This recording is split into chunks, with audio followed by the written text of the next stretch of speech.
সোমবার ইস্টবেঙ্গল মাঠে আয়োজিত হয়েছিল অনূর্ধ্ব-17 আন্তঃজেলা টুর্নামেন্টের ফাইনাল, যে ফাইনালে মুখোমুখি হয়েছিল গতবারের চ্যাম্পিয়ন দক্ষিণ 24 পরগনা এবং শিলিগুড়ি মহকুমা পরিষদ, এবং সেই ফাইনালে 4-0 ফলাফলে জয়ী হয় গতবারের চ্যাম্পিয়ন দক্ষিণ 24 পরগনা।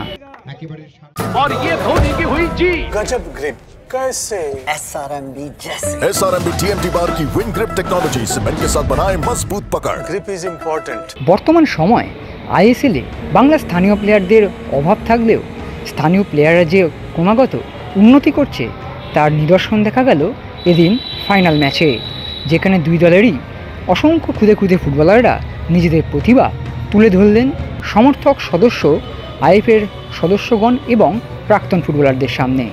এই ফাইনাল দেখতে মাঠে উপস্থিত ছিলেন আইএফের সচিব, সভাপতি, সহসভাপতি সহ একাধিক কর্মকর্তারা।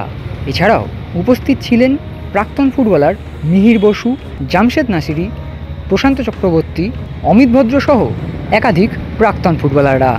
গতবারের মতোই এবারেও নজর কেড়েছেন দক্ষিণ 24 পরগনা অনূর্ধ্ব-17 দলের ফুটবলার সাহিল, আর তার পাশাপাশি এবারের সর্বোচ্চ গোলদাতা শুভদীপ ফাইনালে গোল করেছেন 3-3টি। খুদে সাহিল আরও ভালো ফুটবল খেলতে পারত, এমনটাই মনে করছেন তার বাবা মায়েরা। অন্যদিকে সুন্দরবন থেকে উঠে আসা শুভদীপ এদিন সকলের মন জয় করে নিয়েছেন।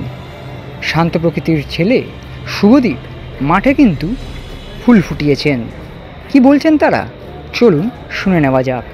খুব ভালো লাগছে যে আগের বছর চ্যাম্পিয়ন হয়েছিলাম, আর এই বছর আমরা সবাই প্লেয়ার মিলে নিজের ডিস্ট্রিক্টে গর্বিত বোধ করাতে পেরেছি, তার জন্য আমি খুবই খুশি। আর প্রত্যেকটা প্লেয়ার খুব ভালো খেলেছে, সেই ফার্স্ট ডে থেকে আজকের লাস্ট ডে অবধি খুব ভালো খেলেছে বলে আমাদের টিমটা আজকে চ্যাম্পিয়ন হয়েছে। পরপর চ্যাম্পিয়ন হলে এবারে পরের লক্ষ্যটা কি? পরের লক্ষ্য নিজের দেশের হয়ে খেলা, নিজের দেশের জার্সি পরা, তারপরে আইএসএল খেলা, আরও নিজের বেটার পারফরমেন্স করা, এটাই আমার লক্ষ্য আছে।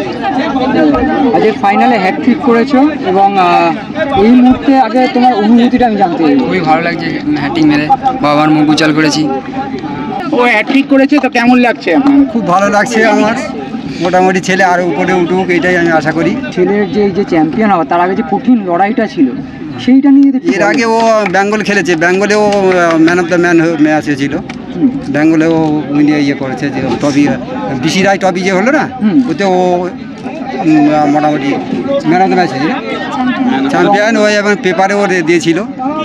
এবং ছেলে বাংলার খেলার পিছনে যে আপনারা সবসময় লড়াইটা করছেন, আচ্ছা সেটা যদি একটু বলেন। আমরা তো গ্রামে অত্যন্ত এলাকায় বাস করি, সেখান থেকে ছেলেকে মানুষ করা, কলকাতায় এনে মানুষ করা খুব টাফ ব্যাপার। খুব ছোটোবেলা থেকে ওকে আমি কলকাতার মাঠে ফুলতলা মাঠে আনি, প্লাস ওই আপনার সুপার একাডেমি আছে না, সুপার একাডেমি থেকে ও শুরু। আলিদা ওর হচ্ছে মেন খুব সুন্দর বলে বাসন্তী থানা। তোমার লক্ষ্যটা? আমার লক্ষ্য আমার ইন্ডিয়া টিম আইএসএল খেলা হয়েছে, মোহনবাগান টিমের হয়ে। ভালো খেলেছে, আরও ভালো খেলা উচিত ছিল।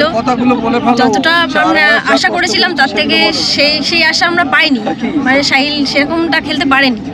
আমরা চেয়েছিলাম আরেকটু বেশি চেয়েছিলাম। তো গত বছরও দেখেছিলাম পারফর্ম করেছিল, কিন্তু তারপর থেকে নিজেকে আরো উন্নত করার জন্য কি মানে বাড়িতে আলাদা কি পরিশ্রম? না, বাড়িতেও পরিশ্রম করে। ও সকালবেলা প্রত্যেক দিনই ও মাঠে যেমন প্রত্যেক দিন যেমন প্র্যাকটিসে যায়, তো প্র্যাকটিস করে, বা বিকালবেলা প্র্যাকটিস করে। বলতে হয় না, ওর প্র্যাকটিসের কথা বলতে হয় না, ও যখনই টাইম পায় প্র্যাকটিসে চলে যায়। এবং বাড়িতেও প্র্যাকটিস করে, ও যেগুলো করার মানে যেগুলো ব্যায়ামগুলো আছে আর কি, ওগুলো কন্টিনিউ করতেই থাকে। মানে ওকে প্র্যাকটিসের জন্য কিছু বলতে হয় না, আদার্স সব কিছুর জন্য বলতে হয়। দলের জয় আমি আগে থেকেই আশা করেছিলাম, কিন্তু প্রচণ্ড এতটা বেশি কনফিডেন্ট ছিল না যে আমি এটা মানে 4 গোল মারবো, এটা আমার কনফিডেন্ট ছিল না। যে দেখলাম আমার প্লেয়াররা আগের দিনের থেকে আরও ভালো খেলেছে। আমি আগের দিনও বলেছিলাম যে আগের দিনে এরা যদি খেলতে পারে তাহলে অন্যান্য টিম কেউ দাঁড়াতে পারবে না। আমি যথেষ্ট ভালো সেরা টিম করেছি, টিমটা ওই জন্য আজকে ভালো খেলে চ্যাম্পিয়ন হয়েছে। Extra time.